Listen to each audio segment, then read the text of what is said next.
The Fest Chronicles we on. The Fest Chronicles, it's time to go. And it's that podcast, hosted by Jeffrey Jones. The best in travel adventure. You go, you tell them we sent you. The activities you show to remember. Hey, when it comes to the festivals, you know who really got it. A unique inside perspective is what we really talking. Whether that's wine or film, music or the food. Celebrating different cultures, bring it all to you. 30 to 45 minutes of your time. We go behind the scenes to meet who makes it shine. Give it a listen and chill. We the ones trotting the globe.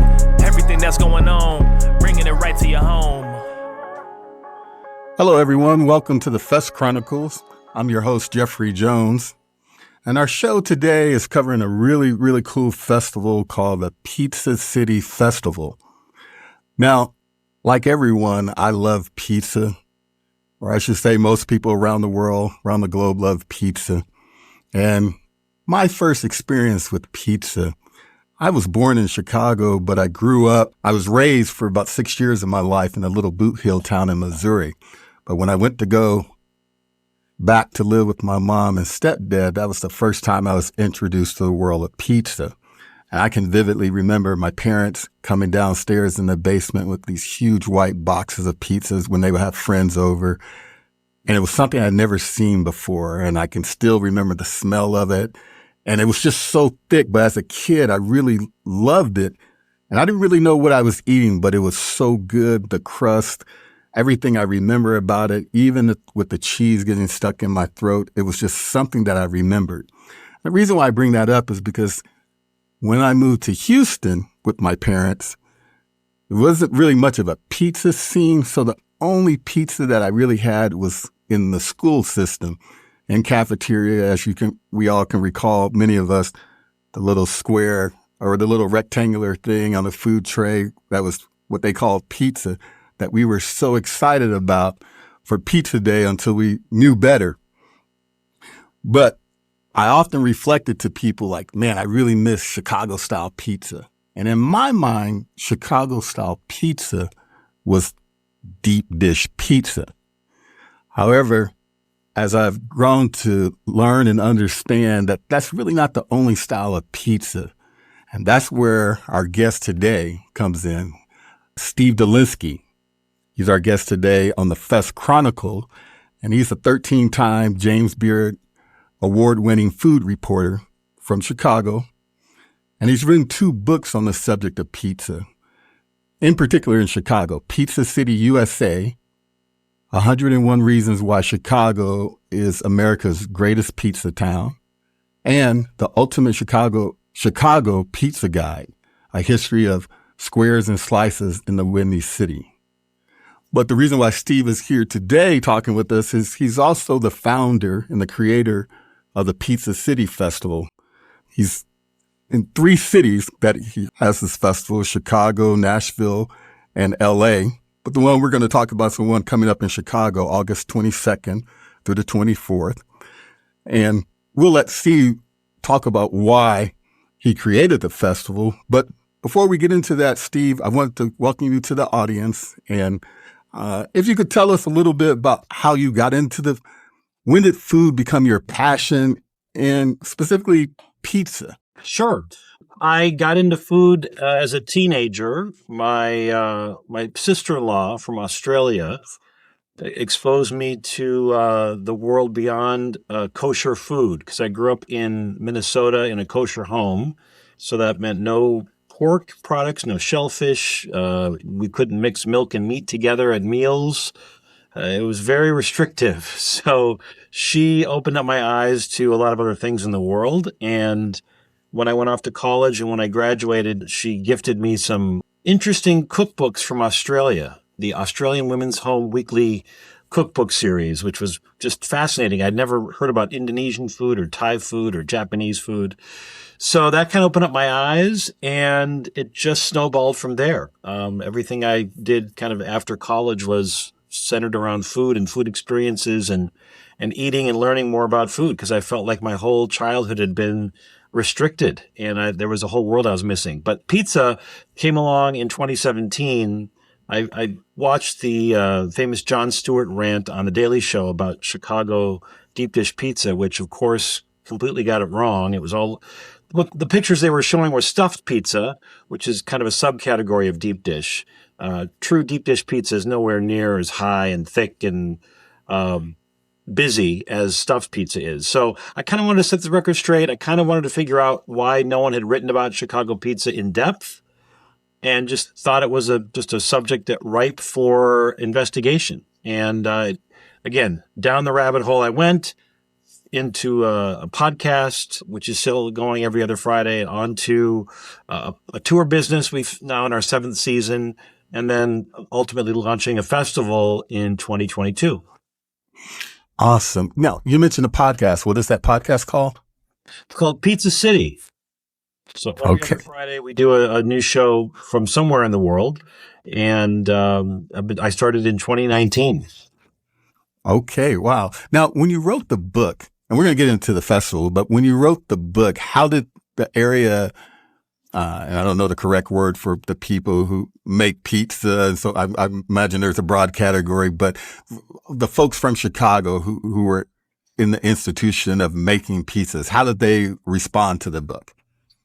Well, not all of them responded favorably, because I think like a lot of restaurants in a lot of cities, just because you've been in business for a long time doesn't mean it's all that great. A lot of people rest on their laurels. A lot of people just have built-in audiences because there's nothing else around. They're sort of just good enough. And I felt like coming in as an outsider who wasn't born and raised in Chicago, but moved here in my 20s and had lived here for 30 years, that I had earned the right to be critical. But I really had just a different approach to looking at pizza here. And I thought that there was a lot of overrated pizza in Chicago. So some people embraced it. Some people said, thank you for, sort of speaking the truth. And some were less enthusiastic. Okay. Well, so now moving on to the festival, I saw where you described your mission as to dispelling the myth that Chicago's only deep dish. So how would you say that's reflected in your lineup? Well, the festival was really a chance for me. And the reason I wanted to do it was because I'd seen something in New York in 2018 or 2019 where they did a couple of ovens on a street in the Bronx, and they were baking live. And I thought the only way you could do a festival with pizza is if you have the ovens to make the pizzas right in front of people live, because otherwise, what's the point? So that was part of the impetus. But the other part was like people just didn't understand there's a difference between stuffed and deep dish and deep pan and Chicago thin, which we call tavern-style.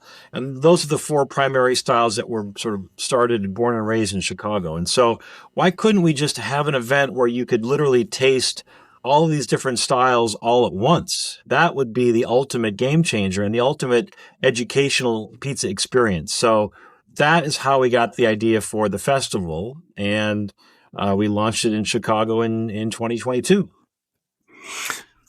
Now, really, really interesting. Let me ask you this. So what is your approach to curating the pizza makers that you have at the festival? Yeah, we really want to try to make sure we balance it. So up until this year, so the 2 previous times in Chicago, the first 3 we've done in LA and the first we did in Nashville, we always had 20 pizza makers each day. It's a 2-day event. So you'd have 40 different pizza makers over 2 days. And so most people come one day. And so if you're looking at 20 different pizzerias, you've got to have a balance of styles. So, 2 Neapolitans and 2 Detroits and maybe a tavern style and a deep dish and a deep pan and a stuffed and an artisan style, and on it went. So there was never more than 2 of the same style because we want to keep things interesting. That's why this event doesn't happen in Denver or Miami or, San Francisco. There's a lot of those cities have sort of the same style. Detroit, very much the same style of pizza. You can't do 15, 20 different types of pizzerias with different styles. So this year in Chicago, coming up in August, because we got a slightly smaller footprint of a venue, we're going to do 14 pizzerias each day.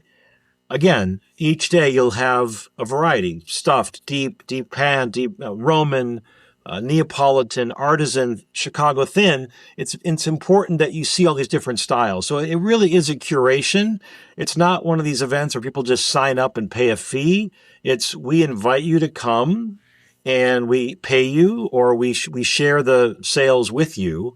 But it's an invited, curated experience. And same thing with the menus. Each pizzeria only making one flavor each day. They're not offering like a whole menu of things. So it keeps things very simplified for them. That means we can't have 20 pepperoni pizzas. If we have 14 pizzerias, you'll probably see 3 pepperoni and 3 sausage and 3 cheese and 3 vegetarian and, 2 with spinach and so 2 white pies with no tomato sauce. And, it really has to be a curated experience. Wow, that's really, really awesome. This sounds so interesting. But, okay, so let me ask you this. When somebody comes visit, let's say an out-of-towner comes to the festival, what are you hoping that they take away from understanding the Chicago pizza culture?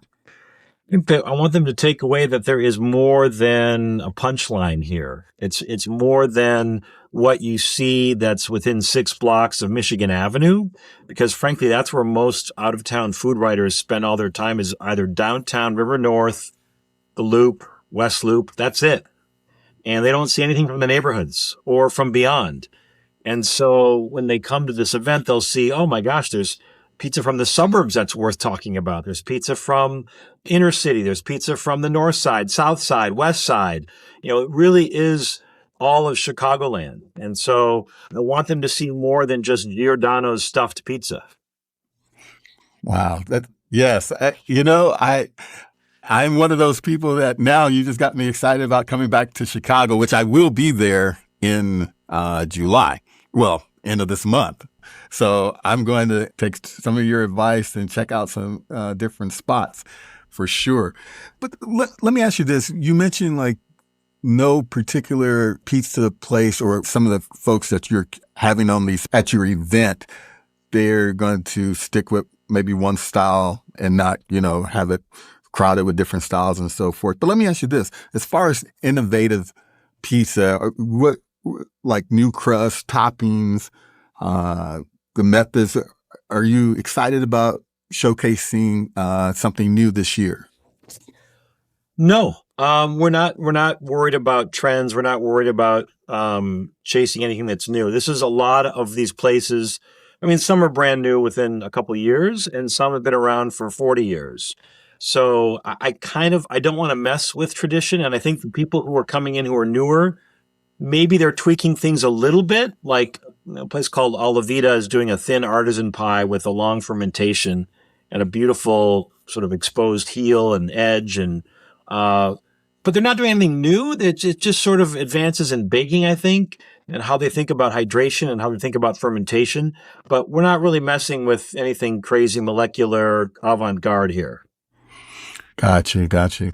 Well, let me ask you this.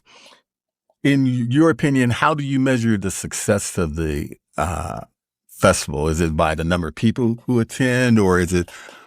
I would say we want to sell out. Yeah, we want about 2,000 people a day. And the thing about this event in Chicago this year, it's going to be 3 days for the first time. So that is a new thing for us. We're doing more nighttime on Friday and Saturday.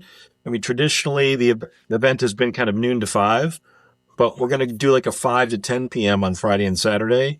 And then on Sunday, we'll do noon to 5 or noon to 6.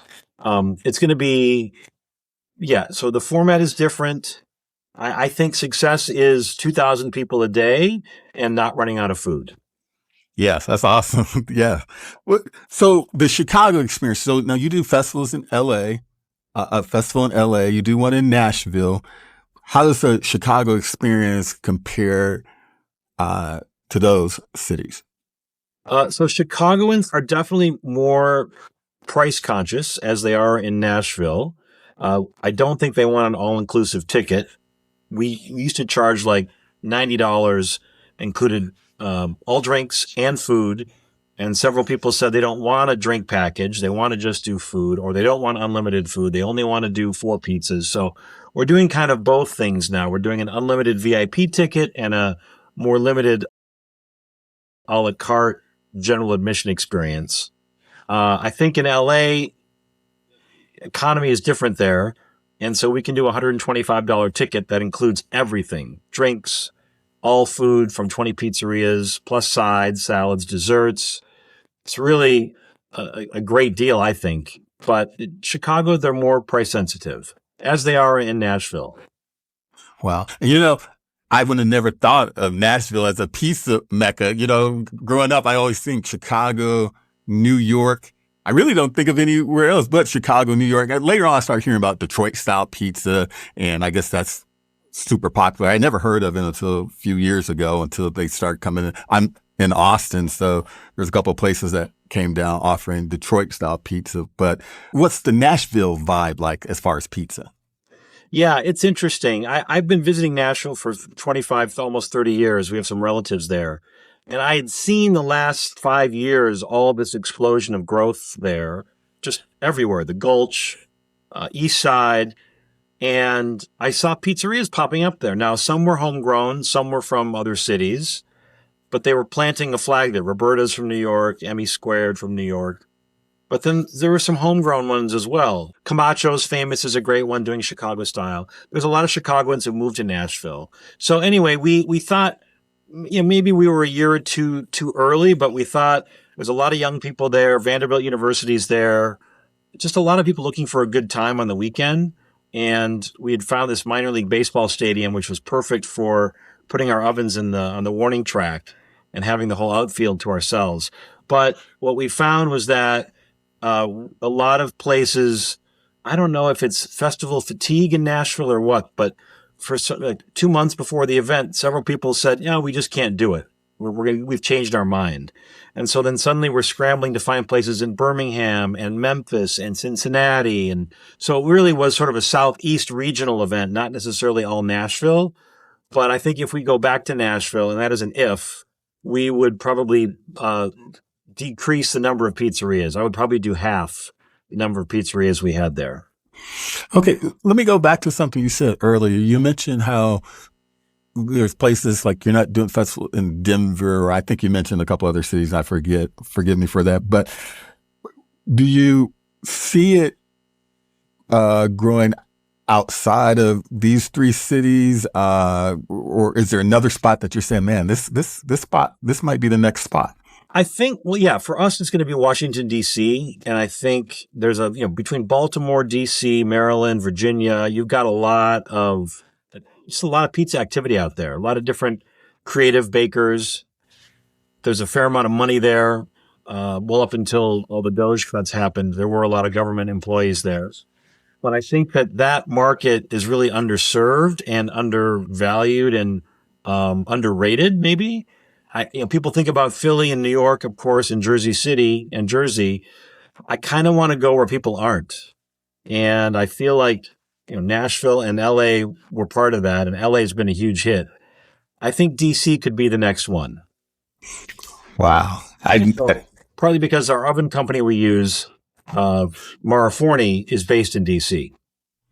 Oh, okay. I didn't know DC. See, I'm learning so much. So hopefully I know my audience is too. I didn't know DC had it's a lot of cultural, DC just being what it is, but that's very interesting to know. Let me ask you this about the, collab project. What collaborations are planned this year?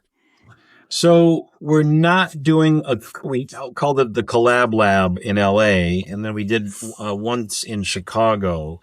The problem with that is it's a limited 1 or 2 hour experience, and it's just once the event starts, hard to load and unload. And so we decided not to do that anymore this year. Once people are there, they're there. So once the pizzeria sets up in the morning, that's there for the day. So we're not going to do any collaborations this year, we decided. Okay. Fair enough. Now, so you're doing podcasts, you're doing books, you're doing tours. So it's almost, you're building this pizza ecosystem. Now the festival, how does the festival fit into all of that? And what is the forefront of this ecosystem? Yeah, it's not even my full-time job. I have a regular job. I work for Levy Restaurants now. It's a way. Well, the three pillars you think of are: we illuminate, so we shine a light on little mom and pops you haven't heard of. We educate, so we always have a panel discussion and class situation for people to learn what makes good pizza, how to make good pizza at home, how to appreciate pizza. And then we donate. And we always have a charitable partner, a charitable component to all of our events. So typically minimum $5,000 donation to someone like the Nashville Food Project or Careers Through Culinary Arts programs or Slice Out Hunger. In Chicago this year, our partner is a local company called Donate Pizza, and they essentially support pizzerias. They purchase the pizzas and then have them delivered to shelters that can accept hot food deliveries. So it's illuminate, it's educate, and it's donate.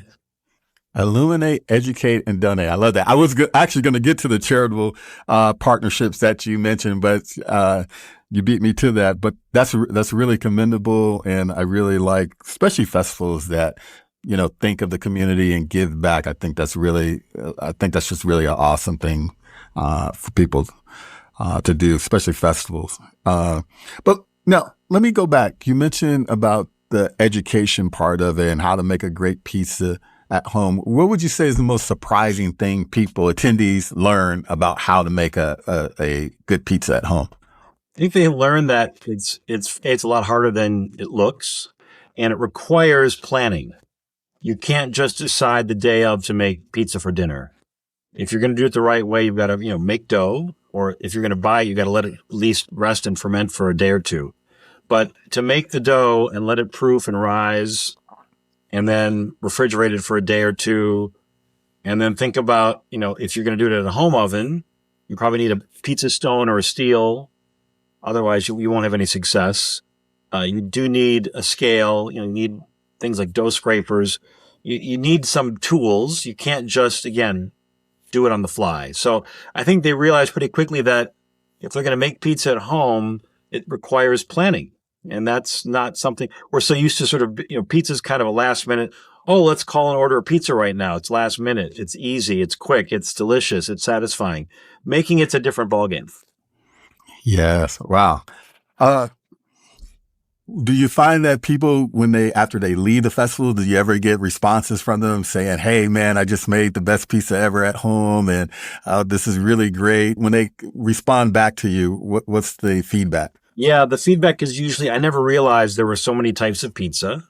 I never realized there were different styles. I never knew what to call them. Artisan, Neapolitan, Roman, Sicilian, Detroit, etc. Didn't know there was a difference between deep dish and deep pan. Didn't know Chicago style meant 4 styles of pizza. Didn't realize all the different components and variations and subtleties you can add to a pizza. So yeah, it's a lot of eye-opening for people when they come and they experience it for a day. Now, let me ask you this. When a person, oftentimes people, they open up a pizzeria or someone who wants to go into the pizza business, what are some of the pitfalls you see small pizza entrepreneurs face today? They are undercapitalized. They do not have enough money to weather a bad month or two, because there are going to be bad months, probably in January, February, and they're just not able to sustain that and pay staff and pay rent. And they also don't realize how much equipment costs. You need an oven. Even if it's a used oven, it's going to cost you several $1,000s. You need refrigeration. You need the lights have to work. The temperature control has to work. If you work in an environment that gets really hot, that's going to overproof your dough. So I don't think they take into account all the expenses that are involved, and they need to be there. They can't just train a 16-year-old and say, "I'll see you later." They typically need to keep their eyes on things for quite a while before they are comfortable leaving it to someone else. There you go. See, so if you love pizza, you're thinking about getting in the pizza business, this is the festival you should go to, because this man knows what he's talking about. All you have to do is go to their website at cityfest.com. And anything else you would like to tell the audience, people who may be thinking about coming to the festival in Chicago, or I guess next year it'll be LA because you already had it in LA in April. So, but it is the last weekend of April in LA at LA Live downtown. And we're shooting for always the week before Labor Day in Chicago. I would say plan your day around it. This is going to be lunch and dinner, or if you're coming in the evening, it'll be your dinner, I guess. But Sunday is noon to 6. So I would say splurge, get the VIP ticket because it's unlimited food. It also lets you come in an hour early before the masses. And so not that there's going to be long lines because people will have to pay for slices. It won't be just unlimited eating. But I think getting that 1 hour early is important. Getting to talk to the pizza makers, see what they're doing, see how they serve it and how they describe the pizza. Tasting the differences, the subtle differences is really important. And I think that people sometimes come and they think, I'm going to be there for 2 hours and I'll go somewhere else. But it's hard to eat that much pizza in a short period of time. It's better if you can stretch it out over several hours. We've got live music. We've got games. We've got contests. We've got a pizza box folding contest. We've got, classes and seminars. So I make a day of it. I think stretch it out, really get a chance to try as many of these pizzas as you can. Is there an age limit? Is it 21 and up, or is it family event? How would you describe that? We do have bars, so obviously they're going to card for bars because that's going to be a big component of it. But it's all ages. Kids under 10 are free. Okay, kids 10 under free. Now you mentioned the music. I don't know any of the music acts, but anybody that you're super excited for that you tell people, hey, I mean, obviously you bring the people there. They're definitely good, but who are you most excited about as far as the music acts? There's a Foo Fighters cover band, which is going to be great. And there's a band called 16 Candles, which covers a lot of 80s stuff, which I'm a fan of. So that's going to be great. And there's going to be a lot of acoustic acts because we are literally right in River North next to apartment buildings. They didn't want to have, the alderman was concerned it would be too loud with, electric rock all day. So it won't be crazy loud. Hopefully it'll be sort of pizza friendly music to help digest pizza by. Awesome. Okay, Steve, I have just two last questions for you and I'm going to let you go. But what's your vision for Pizza City Fest, let's say in the next 5 years, and how do you expect it to evolve? We want to grow it, I think, one more city domestically. So we have 3 in America. And then I think our first one outside of the U.S. would be in either Mexico City, Toronto, or London. We do want to do one international if we can outside of the U.S. It's going to be a heavy lift, but if we can find the right production partner, I think we could do it because we've got a good template now and kind of understand what we need to do. And we typically have our production companies from other cities come see us in LA to see what we're doing there. That's kind of the best practice, but that's kind of the goal. All right, cool. Now I'm going to close it out with this, Steve. If I was having my last meal, they said, Steve, give Jeff a pizza, what would be on it? What would be on it? Yes, sir. Or what type? What style? What style? I would say a thin artisan. So like what Robert's Pizza Company does in Chicago, kind of like what L'Industrie does in Brooklyn, in New York. Just a really thin pizza that's got chew and texture and holds its shape when you pick up the slice. It's got a raised heel at the end that has some open crumb when you look at the side of it so you can see that there's been enough fermentation. It's got kind of a cracks when you fold it in half. It's got a beautifully sort of caramelized brown undercarriage, 2 or 3 shades of brown, showing that it's baked enough, and kind of a thin layer of low moisture mozzarella across the top. Just sparing amounts of tomato sauce. I think less is more. So I typically would, besides cheese and sauce, I will only want 1 or 2 ingredients. And as a Chicagoan, I tend to like raw bulk Italian sausage that's been sort of pinched and pressed onto the pizza. And then a little bit of giardiniera, which is our beloved condiment that we put on Italian beef sandwiches. It's kind of a mix of chilies and carrots and cauliflower and celery that's been pickled and then suspended in olive oil. And so I'll put some of those crunchy, briny peppers and vegetables on the pizza with the sausage and the mozzarella and the tomato sauce, and then bake that together. But a thin pie baked at about 650 for about 7 minutes, that to me is a great artisan pie. Wow. Well, you know what? If heaven's not waiting for you, you'll get it in that last slice of pizza if that's my last meal, right? So, man, that sounds good. Well, folks, go to pizzacityfest.com. Plan your day around, as Steve mentioned. And if you're out of towner, this is a great reason to go to Chicago. Chicago's a great city, and Pizza City Fest makes it all the better.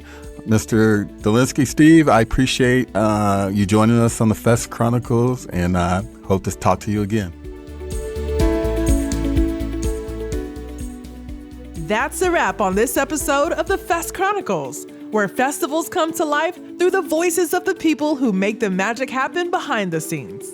If you enjoyed today's journey, click that like button, hit subscribe on YouTube, and follow us on Spotify so you never miss the next fest-filled adventure. And hey, don't keep all the fun to yourself. Share this episode with a friend or family member you love going to festivals with. Until next time, keep showing up, keep creating joy, and keep believing in the power of community. One celebration at a time.